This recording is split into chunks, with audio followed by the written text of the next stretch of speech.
Okay, so this is the third Flogcast for round 10 of the 2013 season. I'm Fyfie and I'm joined today by the Cat Wrangler and Paddlepop. Duckula is a late withdrawal this week, which is unfortunate, but we've got plenty to talk about today. So, g'day guys. Good evening, Fyfie. I think there's only one place to start after a week like this, and it's North Melbourne, Adelaide. Where to begin with that? Well, Norf are absolutely on fire at the moment. They're on a bit of a tear. 3 moral victories in a row, I think, isn't it? Hawks, West Coast, and Adelaide. That was a moral victory against Geelong as well. They're practically unbeaten in moral victories this season and heading the ladder, I think. They're going to set a world record moral victories in a season. They're going to take St Kilda's record from 2012, where St Kilda racked them up like no one's business with all those umpiring going against them. Okay, I laughed when Petrenko got out the back. Even before he kicked the goal, he knew he was going to do it. Did anybody else? I just couldn't help myself. I laughed. Just in disbelief. All I can think of was Dan spurting strawberry brigham out his nose all over his TV, actually. I reckon he'd be a bit more feral the next person he spotted in the 7-Eleven. But Brad Scott's reaction, as always, just utter disbelief. I think we're in danger here of Brad Scott's post-game press conference actually being more important than the game. Yeah, well, it's partly the reason I watched. Like, I was at the pub at the West Coast North Melbourne game, and I stayed when I thought, West Coast could pinch this with 7 minutes to go. I was about to head home, and I've gone, no, I'll watch the last 7 minutes of this before I leave, because Brad Scott may provide the lols, and he delivered in spades with that reaction, and I think it's just becoming the same with every game they play. Look, they've mastered the choke, and look, I've got to say, for my money, I don't understand how a team whose captain is named Swallow can be such massive chokers. Well, I think with all due respect to him, because he's come a long way, I think part of the problem is Majak Dor. He's Nick Nat Nui without the hype, isn't he? He may also be Nick Nat Nui without the ability, because I've got his numbers. If you take out that one game against the lowly Bulldogs, who haven't been that good, he is averaging per game in the other 5 disposals, 1.6 marks, and 0.6 goals per game. Damning. Oh, yeah. Show and makers, look out. We have a new man. He couldn't even kick a bag on show and makers at the moment. Go ahead, try. It can't be done.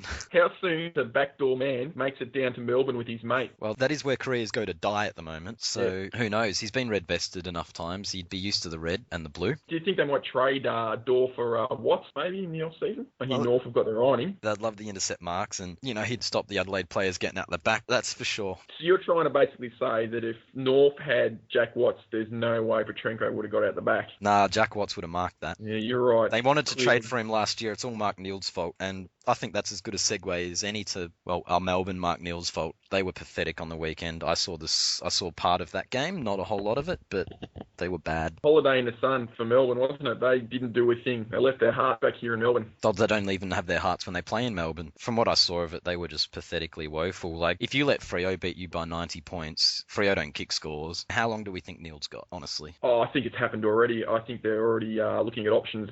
Gary is commentating from the sidelines. It's practically a herd-like, he's not going to get sacked, but, he said it straight out on telly the other week, if we had our time again, would you hire him? Well, no, he's basically said, he's not wanted, he's done, he's cooked. Gary needs to shut up, I think, though. Gary won't get on the pod himself. No. But he certainly talks a lot of Gary Lyon. He just won't pull his finger out properly for that club. And he's a poser when it comes to opinions, Gary. But they will sack him soon. It's just a matter of when. And I feel sorry for him because that club's putrid. Friday night, Collingwood, Sydney. Always good to see the scum get thrashed. Yeah, look, I have to say that I think the Pies are flying under the radar because they are rubbish at the moment. Darren Jolly lucky to get off after his seemingly weekly high hits. That would have saved them a selection headache because he'd have to be in line to get dropped. Yeah, he's been a stinker. His career must be close to over. He's too slow. I'd have Hudson in there. As soon as Grundy's fit, I'd give him a crack because Witts doesn't look much either. He might be big. He might be able to eat a small footballer, but he can't do much else. Yeah, it was pretty embarrassing to watch Jolly and Mumford like two dinosaurs. Neither of them could get off the ground on Friday night. It was a joke. It's amazing that the best ruckman out on the field in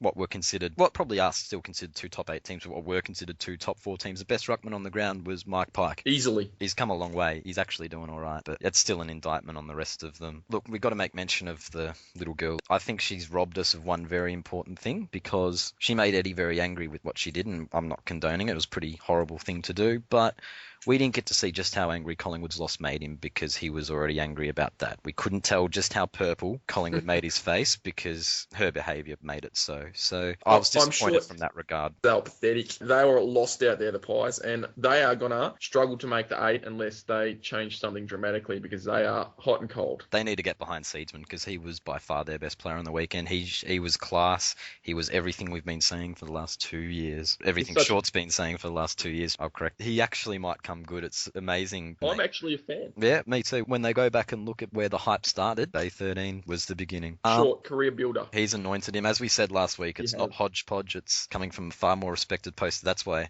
Short's a mod. This could get wheels. Short could take over from Buckley before the end of the season as coach down at the Pies because Buckley clearly has no idea. If Buckley starts to struggle, we need to get Short on here and ask him whether he wants to step in. So on Friday night, the Swans bus broke down, so they're a rather interesting way of getting to the game. Yeah, I did hear a story that Jude Bolton called into SEN claiming that he travelled the tram without a ticket. Typical Sydney sider, really. No class. And look, I just want to confirm that my third cousin's girlfriend's niece is a ticket inspector for the Met, and she claims to have booked Jude on the tram on Friday night on the way to the game. Apparently, he pulled the football player card, but it didn't work because she'd never heard of the Swans. Dream time at the G, and I just want to say we were awful. Richmond were awful. Essendon played some good football, but, didn't move the ball directly, and it's been highlighted. Went sideways a lot. Didn't kick long. We missed Brandon Ellis, who takes the game on a fair bit, and it was disappointing. I'd mark Nahas's papers now. The one thing that drives me insane is Richmond have a lot of one-sided players, so if you're ever watching, keep an eye on Grigg, Hooley, Nahas if he plays again. Newman, though he's usually pretty good to get around it, all of them will only kick on the 1 foot, and at AFL level, it's not good enough. Look, players like Newman, unlike Nahas, can be a bit one-footed because they can break tackles. And he's got the smarts to sidestep. Joel Bowden was a terrible right foot kick, but he got around it. Newman's probably less worrying than the others. I thought Hooley was in the same bracket, but teams are covering his left side and he's finding himself in trouble. I thought Richmond were abysmal, and I was a bit heartbroken because every year I go in barracking for Richmond in the first round, barracking for Richmond in Dreamtime game, and every year, not every year because you're only down 4-3 in Dreamtime, but and look, at least you won against Carlton this year, Fyfie, so that's something. You lost to Dreamtime, bit of a disappointment. But look, I have a secret for you though, mate. I know why you lost. Why is that? It was Alex Rance's party, completely through the Tigers. They had no chance of winning. He played very well for all the crap he's copped. He had a pretty mediocre few weeks, but he had a decent game on Saturday night. He was one of and that was the thing. I liked the defensive effort from the back 6 or 7 because we should have got smashed, and we played that poorly and only lost by 29. I assume they're a pretty good side. It's hard to tell, but when Daniel Jackson's your only possession winner in the top 6 on the ground, that's a problem. Alex Rance beat every guy, I thought, on the field. Look, he played on every guy at one time or another, Alex Rance, and he beat every one of them. So he's considering the stigma and that was on his week. I thought that was a pretty amazing effort. I think he pleased everyone with his effort. Speaking of Alex Rance, we do have a leaked document. It's been sent in by T2M. That's all he's calling himself. And it's straight from Alex Rance's court case. It's a list of the people who were invited to Alex Rance's house, and we've put together the top 5. So number 5, Paddlepop. Number 5 was Molly Meldrum, who we all know is a St Kilda fan. No surprises there. Molly would go to the opening of a handbag. Number 4, he's in Australia at the moment. He's on The Voice. It's Ricky Martin. Number 3, flew back from France especially, is David Hill. And number 2, he would not miss this for the world, Bruce McAvaney. And the number 1 person, most high-profile person invited to Alex Rance's house is Paddlepop. Bosk. Oh, no! My player of the week, Dyson Heppel, in Dreamtime on Saturday. Dyson's a bit of a lightweight, we know. He's got a bit of a reputation around the Bay as jumping at shadows. But on the weekend, look, he went in hard and he went for his first shirt front. Unfortunately, young Dyson came off second best against the umpire, who ironed him out completely. So I hope Short Stepples learn his lesson for the future. Maybe just skirts around the edges for the rest of his career because he's soft. But yeah, Brisbane Carlton. It was an awful game. Both teams were absolutely rubbish. It was up onto Gold Coast against GWS levels of cripple fighting. Both teams were literally that bad, but Carlton were just less shit. What I would like to point out was that in the last quarter, there were so many turnovers. I guarantee players were turning the ball over every 30 seconds, and this was both teams. And we have a dark jumper, and Carlton didn't wear their clash jumper. So I think Carlton should have been wearing their clash jumpers because players just kept turning the ball over. Regardless of your views about clash jumpers, turnover footy is not pretty to watch. watch. Oh, it's pretty to watch when Geelong play it. And the intercept marking, like, once again, we go back to Jack Watts. He makes an art form. I would watch turnover football all day if Jack Watts could intercept mark every single ball and dish it off to Seedsman. Jack Watts probably belongs at Carlton, actually. That game on Saturday night was made for Jack Watts. The ridiculous amount of intercept marking. Seriously. He would have racked up world record numbers. Okay, and then the other game another one of the games on Saturday saw a bit of this in the bar before the Richmond game. Bulldogs versus St Kilda. Good to see the doggies get a win, even if it was courtesy of the umpires, but that was encouraging because they've copped it. Oh, look, that was a moral victory again, wasn't it? Wasn't it, St Kilda should have won? Yeah, but we can only really have one around, and surely it's North Melbourne this week. Yeah, well, it's mostly irrelevant. My brain literally goes blank when you mention those teams. I just can't put two thoughts together. It's like you just go, Footscray, St Kilda. It switches my brain off. I mean, the ratings must be through the floor if they put that on TV. I wish I could remember what you called it last week. I don't know. The world's greatest moment of irrelevance. I can't remember either. There you go. It was funny. Point proven. Who can remember it? Yeah, but there's not a whole lot to say. Bulldogs did well, and I think we'll leave it at that. They played well. Good on them. St Kilda, well, it's just Revolt carrying that team at the moment, and he can't do it all. GWS smashed by West Coast. The only thing really worth talking about from that game is Josh Kennedy's kicking is getting worse and worse. He is like a sewing machine, that guy. I cannot believe he can. He gets so close to the man on the mark as well. It's becoming a bit of a problem. I think there's something wrong upstairs. Maybe he was a bit upset he didn't get invited to Alex Rance's party. I don't know. That's entirely possible. I wish we had Duckula to talk about it because he could give us some insight watching him every week.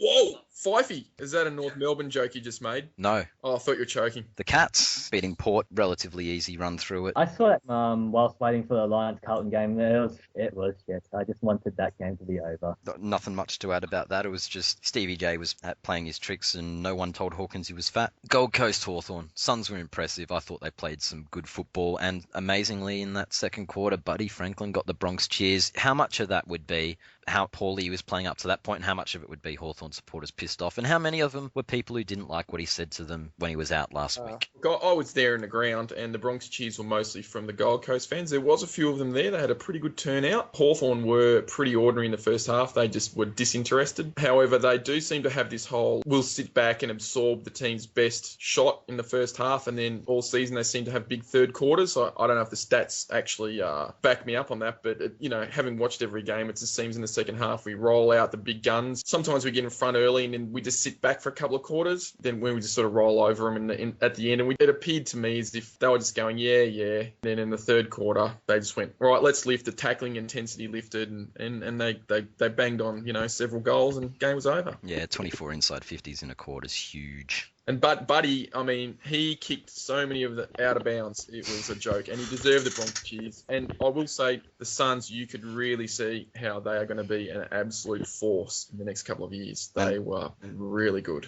And good to see they had a bit of away support too, because I think they're probably more people hang crap on their supporters, but I think there is an interest there as long as they are reasonably competitive. Yeah. It's probably no worse than the Brisbane one when Brisbane struggle. Actually, Gold Coast averaged better crowds than the Brisbane Bears did when they started up. Gold Coast are the second AFL team, not the first one as well. I'm just curious to know how Paddles feels about Gold Coast. Is there any sort of rivalry there? I mean, I want to get a feel for this whole thing. I don't really see it as a rivalry yet. It just feels too manufactured by Andrew Demetriou. I honestly just see them as another team. Like, if Gold Coast are playing Collingwood, I'd easily go for Gold Coast.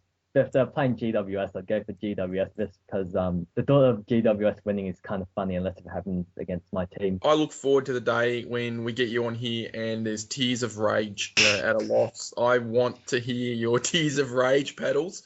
I can't. I probably would melt down really hard if we lose to Collingwood this Friday night. Massive game for many, many reasons. First of all, we're playing the Scum, which always gets a big crowd at the Gabba, even though half of them are Scum supporters. Second of all, we will be wearing our real jumper at the Gabba first time since Carlton choked in the 2009 Elimination Final. Thirdly, it's Friday night, which is big stage. It'll be shown live nationwide and freeware. And the most important reason why this is a big game is I'll get to see Paul Seedsman live in action. That is worth the price of admission on its own. It's something General amazing. admission's already sold out for this game. It'll be full of ladies, I'll assume. Hope they're on the pill. The man seed will be spraying them all over the ground, I'm sure, which Alex Rance will love. I'm going for the Pies to win it, but I would love it if Brisbane got up. I'll be barracking for Brisbane with my heart. Paddles, I'm behind you 100%, but I think it's Collingwood. They're hot and cold. They lose one week, they win the next. Seems to be the norm. We are a very, very different team in our real jumper as opposed to the Paddlepop jumper. So I actually reckon the Lions will win this one by 5 goals. But then that will be the last half-decent team we'll beat. After that, we'll only beat the weak teams like GWS, St Kilda and Richmond. Carlton, GWS. Carlton will win. Carlton. Meaningless game. Dead rubber.